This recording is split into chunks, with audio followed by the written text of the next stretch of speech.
Today, we delve into a shocking instance of hypocrisy that has raised many eyebrows. Allison Pearson's defense of Jeremy Clarkson's distasteful comments aimed at Meghan Markle. This puzzling spectacle has left many observers scratching their heads in bewilderment. So, let's set the stage for this tale of paradox and contradiction. At the heart of the narrative are two key players: Allison Pearson, a journalist known for her vocal advocacy for women's rights, and Jeremy Clarkson, a television presenter notorious for his often derogatory remarks about women. The controversy was sparked by an article penned by Clarkson in which he targeted Meghan Markle, the Duchess of Sussex, with comments that were not just critical but disturbingly graphic and violent. This was not a civilized critique of Markle's actions or decisions, but rather a grotesque fantasy of public humiliation and degradation. Markle, despite her royal status, is no stranger to such vitriol, having been a repeated target of systemic racism and media harassment. In a surprising twist, Pearson, who often speaks out against such injustices, leapt to Clarkson's defense.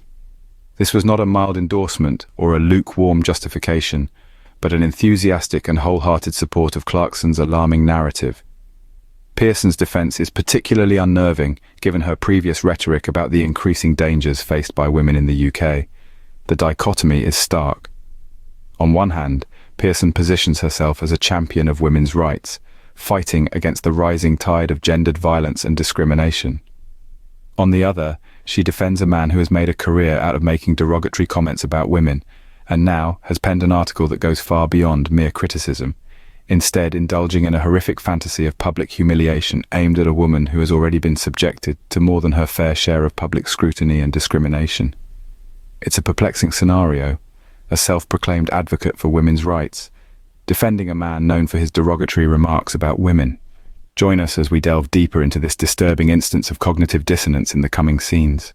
Allison Pearson's defense of Clarkson is a glaring example of cognitive dissonance. Now you may be wondering, what exactly is cognitive dissonance? Well, it's a psychological concept that describes the discomfort we feel when our actions are not in alignment with our beliefs or values.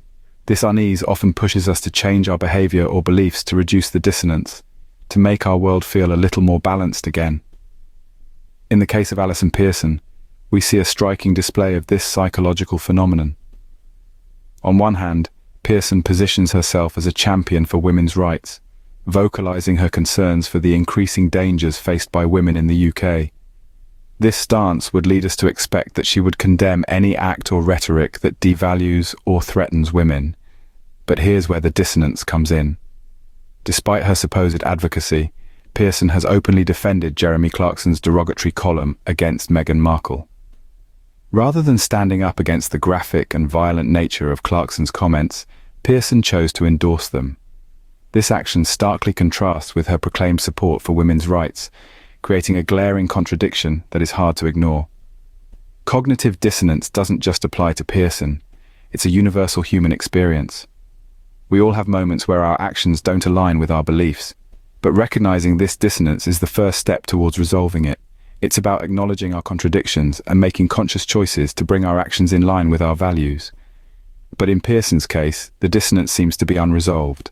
Instead of aligning her actions with her advocacy for women's rights, she chose to defend Clarkson, thereby contributing to the very dangers she claims to stand against. This contradiction not only undermines her credibility, but also raises questions about the sincerity of her advocacy.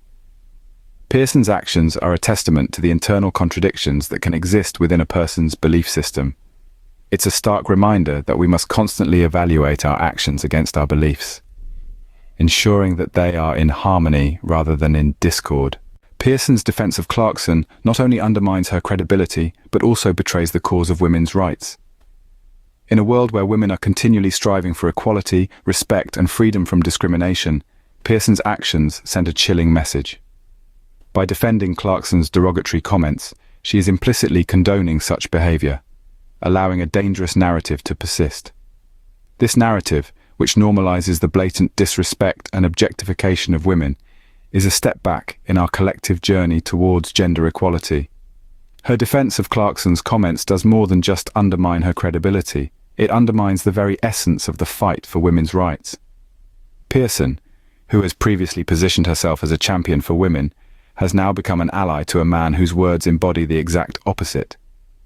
This is not a mere contradiction, but a betrayal. A betrayal of the women who have fought tirelessly for their rights, and a betrayal of the women who have looked to her for support and advocacy. The fight for women's rights is not a singular battle. It is a collective effort that demands solidarity, commitment, and most importantly, consistency. Pearson's defense of Clarkson is a stark deviation from these fundamental principles, sending a harmful message to women everywhere. It suggests that the advocacy for women's rights is negotiable, that it can be compromised for personal or professional gain. This is not only disheartening, but it also threatens to undermine the progress we have made in this critical movement. The implications of Pearson's actions reach far beyond her personal reputation. They impact the broader fight for women's rights, perpetuating a culture of disrespect and discrimination against women. It is a reminder that the fight for equality is far from over, that we must continue to challenge and hold accountable those who betray the cause. Pearson, a woman who claims to champion women's rights, has effectively endorsed a man who openly disrespects women. Her actions serve as a stark reminder that the fight for women's rights is far from over. It is a fight that demands our unwavering commitment, our solidarity, and our courage to challenge those who betray the cause. Clarkson's comments targeted at Meghan Markle were not just criticism, they were a graphic, violent fantasy of public humiliation. This statement isn't made lightly. The severity of these comments and the harm they cause cannot be understated. Clarkson's words were more than just an attack on a woman who has faced her fair share of public scrutiny. They were a brutal, unapologetic assault on the dignity of all women. His comments didn't just strip Meghan Markle of her dignity, they made a mockery of the struggles faced by women everywhere. When someone of Clarkson's stature uses his platform to spew such vitriol, it sends a dangerous message. It tells the world that it's okay to degrade and humiliate women. It tells the world that it's acceptable to reduce a woman's worth to nothing more than a punchline in a cruel joke. This is not just about Meghan Markle. This is about every woman who has ever been made to feel less than, every woman who's ever been reduced to a stereotype, every woman who has ever been targeted because of her gender. The harm caused by Clarkson's comments is far-reaching. They perpetuate a culture of misogyny and sexism that continues to hold women back. They encourage the objectification and dehumanization of women. They contribute to a society in which women are constantly under threat, in which their safety, their dignity, and their rights are continuously violated. Clarkson's comments set a dangerous precedent. They tell the world that it's okay to violate a woman's dignity, to degrade her, to humiliate her, to treat her as less than human. And in defending Clarkson, Pearson has indirectly condoned this horrific behavior. This is not just a betrayal of Meghan Markle. This is a betrayal of all women. It's a betrayal of the very principles of human dignity and respect that Pearson claims to uphold. And so we must ask ourselves, what kind of world do we want to live in? A world in which it's acceptable to degrade and humiliate women, or a world in which every woman's dignity is respected and protected? The Allison Pearson saga serves as a stark reminder of the hypocrisy that can lurk within even the most vocal advocates for women's rights. We've delved into the cognitive dissonance that Allison Pearson displayed, a woman who once championed the cause of women's rights, yet defended Jeremy Clarkson's reprehensible comments directed at Meghan Markle. This paradox may be perplexing, but it's an important lesson in discerning genuine advocacy from mere posturing. Pearson's betrayal of women's rights is not just a personal failing, it's a manifestation of a wider issue where individuals claim to fight for equality and justice. But their actions and words tell a different story. This duplicity serves to undermine the very cause they claim to support, causing harm and perpetuating the very injustices they purport to stand against. We've also examined the damaging impact of Clarkson's comments. Far from harmless banter, his words were a graphic, violent fantasy of public humiliation and degradation. This isn't just a matter of poor taste or insensitivity. It's a reflection of a broader issue. The persistent objectification and vilification of women in the media, particularly women of color like Meghan Markle. In the face of such hypocrisy and harm, it's crucial to remember the importance of consistent, genuine advocacy. The fight for women's rights isn't one with empty words or selective support. It demands unwavering commitment, a readiness to call out injustices wherever they occur, and the courage to hold ourselves and others accountable for our actions. The Allison Pearson saga is a call to action for us all.